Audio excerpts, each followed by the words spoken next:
Good morning, everybody, and welcome to Daily Red Devil for all of your latest Manchester United transfer news and talk. We are back and just reflecting on yesterday's game. Not particularly impressed at all. I mean, I'm not impressed. We're going to talk about that. We're going to talk about Matheus Cunha. We're going to be talking about Rashford. We're going to be talking about the Europa League final. Lots to get into. Before we do that, though, please do me a small favour. Make sure to subscribe. Make sure to drop a like. And the question for today's show is this. How are you feeling ahead of the final? Are you confident? Are you nervous? Let me know. I'm as I am for every single Manchester United game. I don't know what to predict. I would say it's 50-50. We could win, we could lose, we could draw. I honestly don't know. There's no way of predicting.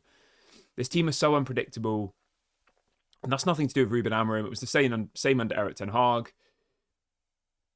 You never know. We might go and beat them 3-0. We might lose 3-0. Højlund might score a hat-trick. Højlund might not score anything. There's no way. I mean, a hat-trick's maybe a bit of a stretch of the imagination, to be fair. He's not going to score a hat-trick, but you get what I'm saying.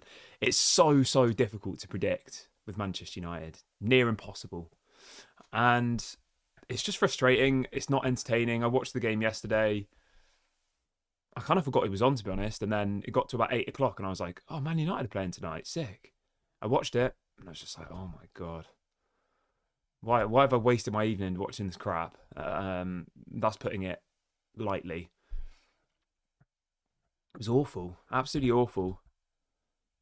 I don't think there was really any positives to take from that game, was there? That I can think of. Did anybody get injured? No. I guess that's a positive. Other than that, I really am struggling. Was there any other positives? Someone let me know. I can't personally think of any. So, yeah, disappointing. Am I surprised? No.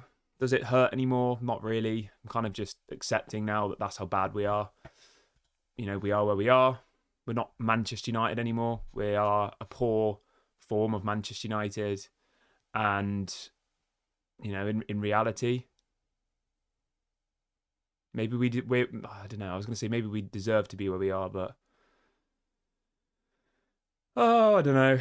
But anyway, let's talk about Matheus Cunha. So Fabrizio Romano has provided us an update on Matheus Cunha. Where is this update? Okay, yeah, let's jump into this update from Fabrizio. So Fabrizio is saying that we will have news in the next couple of days. What that means, does it mean a here we go? Possibly. Let me read out the story. So he says, despite recent rumours, Manchester United are the clear favourites to sign Matheus Cunha. He says, Manchester United remain confident and are now sorting out the final details of the agreement. I expect United to make progress in the coming days. So it feels like this deal was done a month ago, and then it's gone completely silent. So I don't know what's happened there, really. Yeah, it's disappointing. It's a player I wanted to bring in. I don't know why it's taking so long. I understand that obviously the Premier League season is still ongoing, but I remember a few years ago we did the same with Memphis Depay, didn't we? Where we announced that we would sign him at the end of the season, and I feel like doing that with Matheus Cunha now would be a massive confidence boost ahead of next season, and it would show that we are still Manchester United, i.e. players joining Manchester United before we know we have Champions League football, in the position we are in the table, and it would be a massive confidence boost for Manchester United, but for whatever reason that's clearly not happening. Maybe he has turned around and said, I'm going to wait until after the Europa League final to work out my options. Maybe he does have other offers on the table. We don't know, but I think it's fair to say that there will be lots and lots of teams interested in Matheus Cunha. I'm surprised that we're supposedly leading the race for him. I don't really get that. Apparently, he's a boyhood Man United fan. Obviously, Manchester United are a huge club in South America and Brazil. So I guess it does kind of make sense in that perspective. But yeah, I don't know. I think he'll be a quality signing, though. I will say that. I am excited to see what Matheus Cunha can bring to Manchester United. I think he is an absolutely phenomenal talent. I think we are desperately crying out for someone like him in our attack. Højlund is, I'm going to say it, beyond savable, I think. I saw his stats from yesterday. no shots on target. There was no shots on target, no take-ons, no successful like dribbles, like every single stat relating to football, Højlund had a 0 on. You know, no progressive passes. He's just not good enough. It's as simple as that. And in fairness to him, he should never have been Manchester United's starting striker. He should have been like a third or fourth choice. You know, like he's not ready. And again, that's a mistake that's on the Glazers. The people that the Glazers have recruited to bring him in, they spent, 68 million on him? He was probably worth 15, 20 maybe. They bought a player with potential, but they didn't give him the tools to grow. He should have had a world-class striker above him, you know, like we used to have. You know, when we were Manchester United, I know I keep doing that and saying that, but when we were the Manchester United that we all know and loved, we would have 3 or 4 world-class strikers at any given time. And there would always be like an understudy. There would always be a player who knew that his position was going to be on the bench, but he would get opportunities here and there. That should have been Højlund. So as much as he's not good enough, he probably knows he's not good enough, realistically. You know, there's no way he can look at this season and say, oh yeah, I'm good enough to play for Man United. So yeah, it's an absolute mess, really. Ellen says, please water the plant before the final. That is a really good idea, actually. So the plant will be getting watered. Yeah, the plant is looking very sad. You know what? I'm going to water the plant after the video. Let's see what else people are saying in the chat. Carl says that he thinks the here we go will come once we win the final. Once we lose the final. Yeah, probably. Yeah, you're probably right, mate. You're probably right. What else have we got here? Yeah, Carl says, I knew there would be some sort of announcement on a player signing after that loss. Yeah. Yeah. It's always the way it is, isn't it? Fabrizio put that story out. Yeah, literally, as the game finished last night, Fabrizio puts out a story about Manchester United, about signing a player. And I'm not saying that Fabrizio makes stuff up, because obviously he doesn't. He's one of the, a tier 1 journalists, but he's obviously been given that information. He's obviously been briefed by the club as we lose to Chelsea to try and build a bit of momentum, a bit of, a bit of positivity. But we all see through that now. We all know it's spin. We all know that this is how the Glazers operate. They are reactive. They don't know what they're doing. They don't have a plan. If we won the Europa League final, they probably wouldn't announce Matheus Cunha until August because they wouldn't want to pay his wages. If we lose the Europa League final, they'll probably announce him the next day and he'll be in a United shirt by the end of May. You know? That's why. Do you see what I'm saying here? So their plan is always just to try and wing it, I think. Lumen says Rasmus failed because Amorim never dropped him. But who would he drop him for, though, mate? You're kind of arguing the same point as what I'm saying. Who would you play instead? We don't have any other strikers. We loaned out Rashford. We sold Mason Greenwood. And we didn't bring in any replacements. Who else can we play as a striker? Kobbie Mainoo. I mean, really? Xerxes not a striker. Bruno's not a striker. We don't have another striker in our team. People will say Chido Obi, but he's like, 17? He also is not ready. He's ready for some minutes here. People are saying Chido Obi, but like, come on. The same thing would happen with Chido Obi, and within 6 months, people would be like, oh, he's not good enough. The point I'm making here is top teams will have 3 or 4 big strikers. Yeah, Melchett says Maguire. Melchett, I actually think that's the most sensible comment of the whole day. I'm not even joking. Maguire up front is more effective than Højlund. So I would agree with you there. But for us to say, oh, it's Ruben Amorim's fault because he doesn't start Chido Obi, I just think that's a little bit narrow-minded. You know, like the likelihood is Chido Obi would play 10 games, he'd get no goals, and then people would say, oh, he's not good enough. And then his career's ruined. So I actually respect how they're building up Chido Obi and they're trying to not make the same mistakes of Rasmus. I genuinely would stick Maguire up front. I'm not even joking.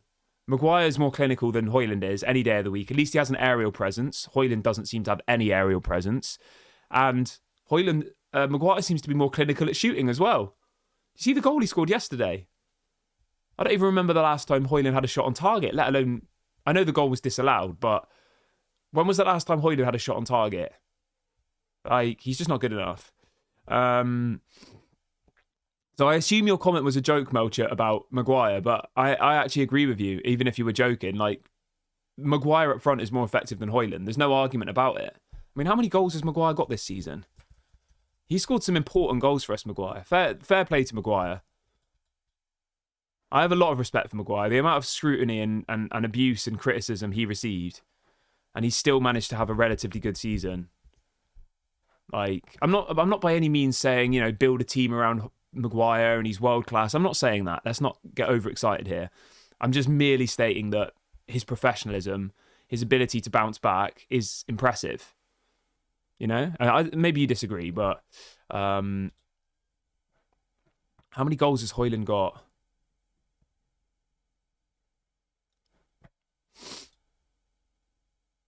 Imagine if Maguire starts as the striker in the final. Imagine how funny that would be. Samuel says we should have kept Joe Hugo. I mean, I understand your point, Samuel, but again, we are scraping the barrel here. The fact that we're saying we should have kept like a 17, 18-year-old striker who's probably never going to be good enough to play for Man United. The fact that we're saying that Chido should be starting every game for Man United kind of shows where we are as a club. You look at the other top clubs around Europe, right? You look at like the big clubs. You look at Manchester United when we were actually successful. We would have 3 or 4 world-class strikers at one given time. Let's be real. Chido is not world-class. He's a 17-year-old. He could be world-class, but he's not yet. Joe Hugo is not world-class, and he probably never will be. Rasmus Højlund is not world-class, and he probably never will be. So for us to sit here and say, he should have played Chido we should have played Joe Hugo, it's kind of just proving my point that we are scraping the barrel with our attacking options, I mean, if you want to go down that route, the only argument that I think is probably somewhat justifiable is saying we should have kept Rashford. But obviously there was so much off the field issues that meant he had to go, didn't it? Realistically. But in hindsight, what should have happened was they should have looked at the situation and said, Rashford's leaving. We need another striker. Let's go and bring in a striker in January on loan. Tottenham brought in Matheus Cunha. He was available. I'm not saying Matheus Cunha is the answer. I'm not saying, again, he's world class. I'm just saying it would have given us more options. And we didn't do that. Instead, we bought Patrick Dorgu, which might turn out to be the right decision, but I think we needed an attacker desperately. Lumen says, do you think Caicedo is... do you think Ugarte is a flop? I always give players 2 years, usually. I don't think Ugarte's a flop, but I don't think he's been that great. I think he's been all right. I don't... Would you agree? Like, he's been okay. He's consistently like a 5 or a 6 out of 10. He maybe has had 1 or 2 games where he's been like a 7 or an 8, but like generally he's just like average. Is he any better than Fred? I don't think so. Is he better than McTominay? I don't think so. Is he better than... Who else have we had in that midfield? I don't know. I wouldn't say he's any better than McTominay or Fred, though, to be honest. Like, Casemiro in his first year was world class. Casemiro in the last couple of games has been decent. But I can't really remember any games where I've thought, Ugarte was phenomenal. He is still very, very young, though. So, as I said, I'll give him 2 seasons. He's a good player to have in and around the team. He's experienced. He is still young. I think he's 23, isn't he? Is that right? Oh, he's just turned 24. He's got the same birthday as me. There you go. Yeah, I mean, he's okay. I think that's a fair analysis of him.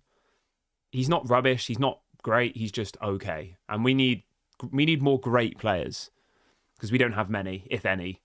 Maybe a couple. I'd probably say that Bruno's great, and that's about it. Literally. When I think of our team, I only think Bruno's the only player that I would put in like an above average category. Every other one of them's either above average or not good enough. Literally, in the whole squad. Maybe Lenny Yoro goes into above average for his age, potential. I think Ahmad goes into above average, actually. Maybe I'm being a bit critical.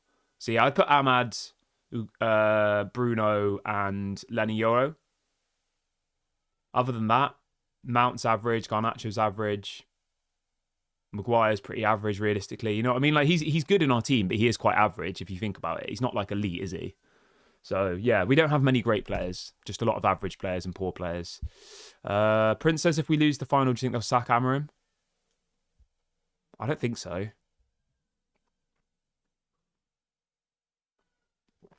I'd be surprised.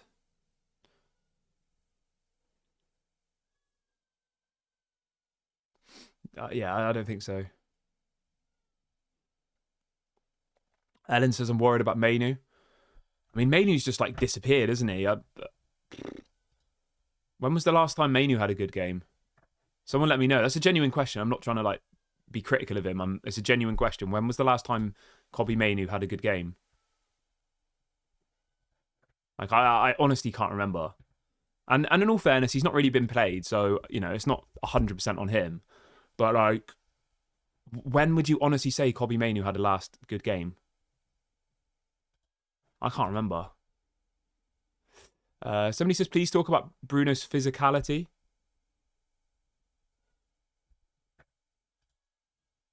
I don't know. I don't really know what the point is. Like, I think Bruno's physicality for his size is not actually that bad. Yeah, he's not very strong, but like for his build, I feel like he's not that weak, if that makes sense.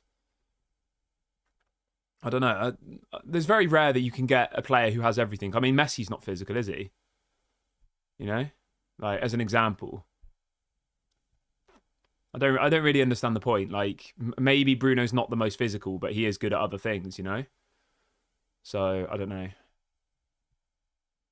We do seem to do better in Europe though, don't we, against the less physical side. So I understand the point you're making that, you know, against the less physical teams, we are pretty solid.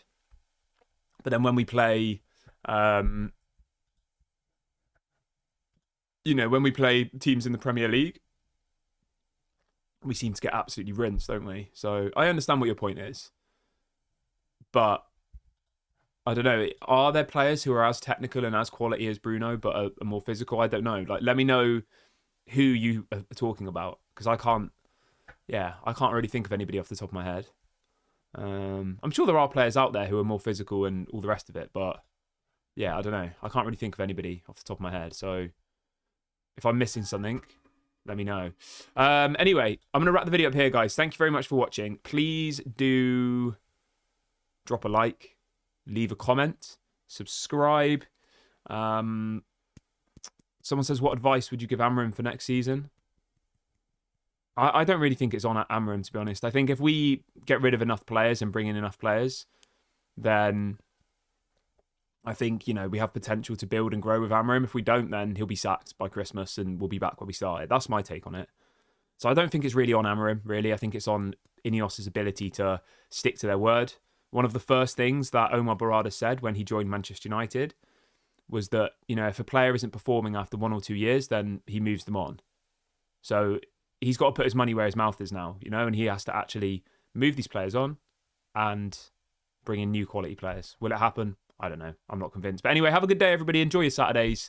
And I'll speak to you all tomorrow morning. Bye for now.